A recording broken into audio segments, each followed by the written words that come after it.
Hablemos de esa sensación, universal y totalmente desorientadora, el mareo. Es una de las razones más comunes por las que la gente acude al médico, y sin embargo, es increíblemente personal y difícil de describir. ¿Es esa sensación de que la habitación da vueltas como un carrusel fuera de control? ¿O es más bien una sensación de flotar, de estar desconectado del suelo? ¿O quizá es ese miedo helado de que estás a punto de desmayarte? Hoy vamos a hacer un análisis a fondo para desenredar los nudos del mareo y el vértigo. Nuestra guía es un capítulo de, una de las Biblias de la medicina, el Harrison, Principios de Medicina Interna. El objetivo es simple, traer claridad a esta confusión y entender cómo los médicos se enfrentan a este síntoma tan elusivo. Y es que el problema central que el texto deja muy claro desde el principio es que la palabra mareo es como un cajón desastre. Es un término impreciso que usamos para describir sensaciones que son completamente diferentes. Por eso, el primer paso en medicina es poner etiquetas más precisas. La primera distinción clave es el vértigo, que es específicamente una ilusión de movimiento, una sensación de que tú o el entorno están girando. Luego está la sensación de desmayo inminente, que técnicamente llamamos presíncope. Eso suele ser por una bajada de flujo sanguíneo al cerebro. Y finalmente está el desequilibrio, que es simplemente una falta de balance, sin que haya ninguna sensación de movimiento. La gran dificultad, y aquí está el meollo, es que las palabras que elige quien lo sufre no siempre apuntan a la causa real. Por eso la historia clínica, o sea, el relato de la persona, es la pieza más importante del rompecabezas. Entiendo. Entonces, si la descripción de me siento mareado es demasiado vaga, ¿por dónde empieza un médico a desenredar esto? El texto propone un marco de 3 preguntas que actúan como una especie de triaje, ¿no? La primera es, ¿esto es algo peligroso? O sea, ¿un problema del corazón, un derrame cerebral?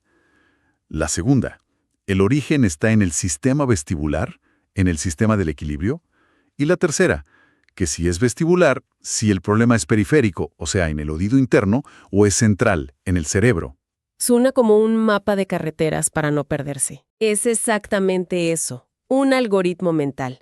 Y para navegar ese mapa, la anamnesis, que es la historia que nos cuenta el paciente, es la herramienta más poderosa que tenemos. Pero no se trata solo de preguntar cómo se siente. Lo que realmente nos da pistas, y esto es clave, son los detalles objetivos. No es tanto la cualidad del mareo, sino su temporalidad y sus gatillos. La duración de los episodios, qué los provoca y qué otros síntomas los acompañan. La descripción subjetiva es el punto de partida, pero la verdadera investigación empieza con el contexto. Aquí es donde la cosa se pone fascinante, porque me estás diciendo que el reloj es una de las herramientas de diagnóstico más importantes. La duración del mareo puede dar pistas increíblemente específicas. Según la fuente, si los episodios duran apenas unos segundos, ¿qué debería pensar un médico? Si hablamos de segundos, el abanico de sospechosos se reduce drásticamente. Las 2 causas principales son el vértigo postural paroxístico benigno, el famoso BPP. Ah, el de los cristales sueltos, ¿no? Ese mismo. Y por otro lado, la hipotensión ortostática, que es esa bajada de tensión al levantarse rápido. Y fíjate que en ambos casos el desencadenante es un cambio de posición. Levantarse de la cama, girarse de golpe, el factor común es el movimiento. De acuerdo, eso tiene sentido. Un evento breve provocado por un movimiento breve. Pero, ¿qué pasa si la sensación dura más? Digamos, varios minutos. Eso ya suena más alarmante. Y lo es. Cuando un episodio dura minutos, las alarmas cambian. La fuente nos dice que aquí hay que tener en el radar una isquemia cerebral transitoria. ¿Lo que se conoce como un mini derrame? Exacto. Es una señal de alerta muy seria de que algo no va bien con la circulación cerebral. Aunque, ojo, también podría ser una migraña, que puede manifestarse así. La duración, de nuevo, nos cambia por completo el enfoque. Entiendo lo de segundos y minutos, pero ¿y si alguien se siente así por horas? Estar en un estado de vértigo constante durante medio día suena horrible. ¿Qué tipo de condición podría causar algo tan prolongado? Un episodio que dura horas nos lleva a otro grupo de sospechosos. Lo más típico es pensar en la enfermedad de Meniere o en la migraña vestibular. Son episodios mucho más largos, incapacitantes, que no se resuelven en un momento. Como ves, el cronómetro nos ayuda a clasificar y a reducir las posibilidades diagnósticas de una forma muy, muy eficaz. Y supongo que el siguiente paso es combinar el tiempo con otros síntomas. Ahí es donde las pistas deben volverse aún más claras. Exacto.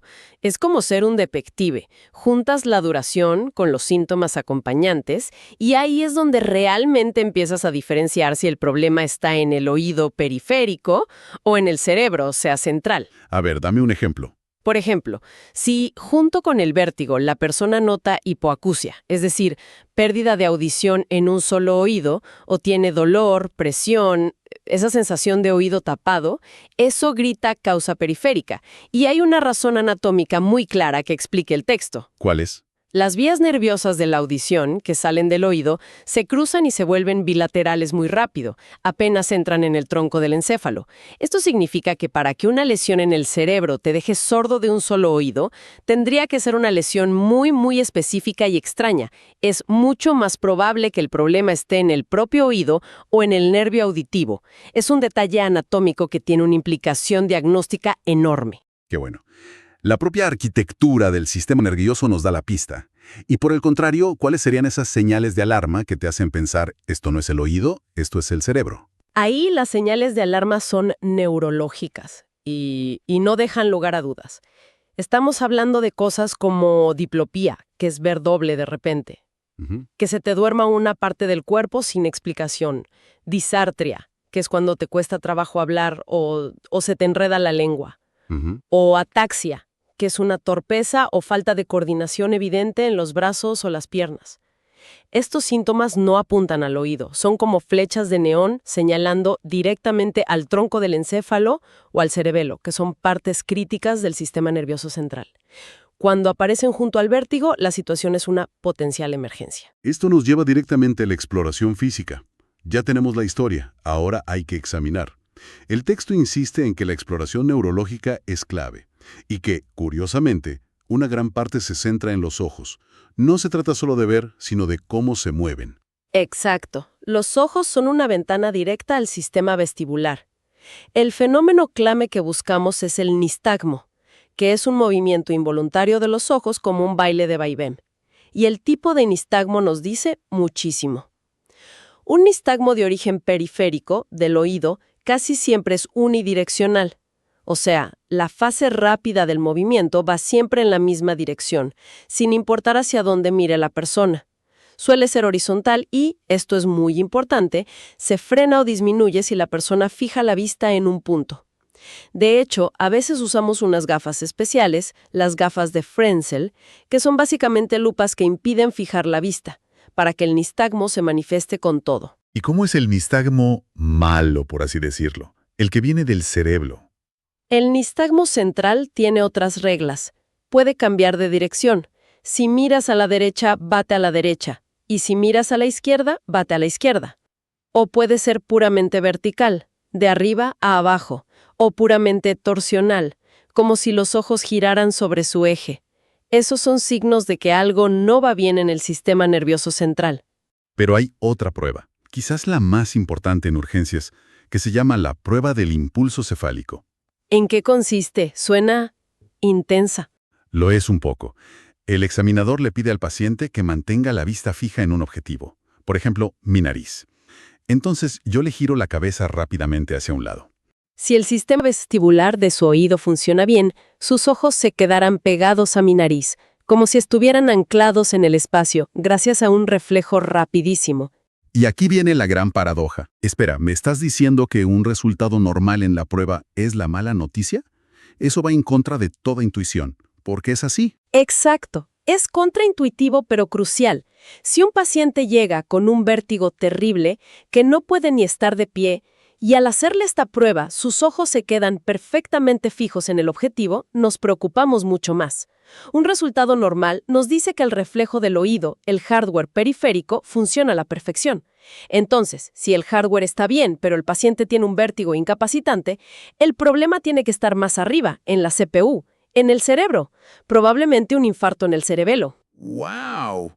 O sea que un reflejo que falla es, en cierto modo, tranquilizador. En el contexto de un vértigo agudo, sí. Un resultado anormal significa que hay un problema en el oído. Al girarle la cabeza, los ojos se van con ella y luego hacen un movimiento rápido de corrección para volver a fijarse en el objetivo. Ese pequeño salto de corrección, que llamamos sacada, nos dice que el reflejo de ese oído está fallando, lo que apunta fuertemente a una causa periférica, como una neuritis vestibular, que es mucho menos peligrosa. El texto también menciona una maniobra con un nombre muy particular, la maniobra de Dix-Hallpike. Parece un movimiento muy específico para un problema muy específico. Diagnosticar la causa más común de vértigo, el vértigo postural paroxístico benigno del canal posterior. El procedimiento consiste en bajar al paciente rápidamente a una posición acostada, con la cabeza girada 45 grados y un poco extendida hacia atrás. Si después de unos segundos de latencia aparece un nistagmo muy característico, que es transitorio, torsional y que bate hacia arriba, el diagnóstico de BPBB está hecho. Es una prueba que provoca el síntoma para confirmar la causa. Muy bien. Ya que lo mencionamos, hablemos de los diagnósticos más comunes. Empecemos por ese, el BPBB. Este es el famoso caso de los cristales sueltos en el oído, ¿verdad? Correcto. Técnicamente se llaman otoconias. Son diminutos cristales de carbonato de calcio que todos tenemos en una parte del oído interno. Su función es detectar la gravedad. A veces, por un golpe o simplemente por la edad, se desprenden y caen donde no deben, dentro de uno de los canales semicirculares que son los que detectan la rotación de la cabeza. Es como tener una canica suelta dentro de un nivel de carpintero, ¿no? El más mínimo movimiento la hace rodar y desequilibra toda la lectura. Es la analogía perfecta. Cuando la persona mueve la cabeza en un plano específico, la gravedad hace que esos cristales rueden dentro del canal, moviendo el líquido y enviando una señal totalmente falsa al cerebro de que la cabeza está girando a toda velocidad. Y lo más fascinante es que el tratamiento no es con fármacos, es un tratamiento físico, con maniobras de reposicionamiento como la maniobra de Epley. Es una serie de movimientos de cabeza y cuerpo diseñados para, literalmente, usar la gravedad para guiar a esa canica fuera del canal y devolverla a su sitio. Suena casi demasiado simple para funcionar, pero es increíblemente eficaz. El BPPB suena a un problema mecánico, casi como una pieza suelta. Pero, ¿qué pasa cuando el vértigo aparece de repente y no se va por días? Me imagino que eso es mucho más alarmante. El texto habla de algo llamado neuritis vestibular en esos casos, ¿verdad? Sí, la neuritis vestibular es una condición que causa un vértigo constante, muy intenso, con náuseas y desequilibrio, que puede durar varios días. Es la experiencia que la gente suele describir como la peor de su vida. La pregunta crucial cuando un paciente llega así es: ¿esto es una neuritis, que es una inflamación del nervio, o es un infarto en el cerebelo? Se pueden presentar de forma idéntica. Y aquí es donde la prueba del impulso cefálico que mencionamos se vuelve la estrella. Si la prueba es anormal, es casi seguro que es una neuritis. La recuperación suele ser espontánea, porque el cerebro es asombroso y aprende a compensar.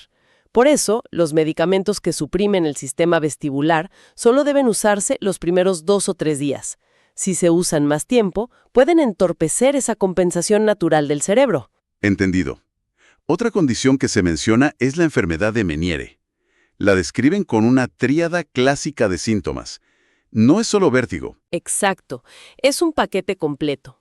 La tríada clásica de la enfermedad de Meniere es: primero, episodios de vértigo que duran horas.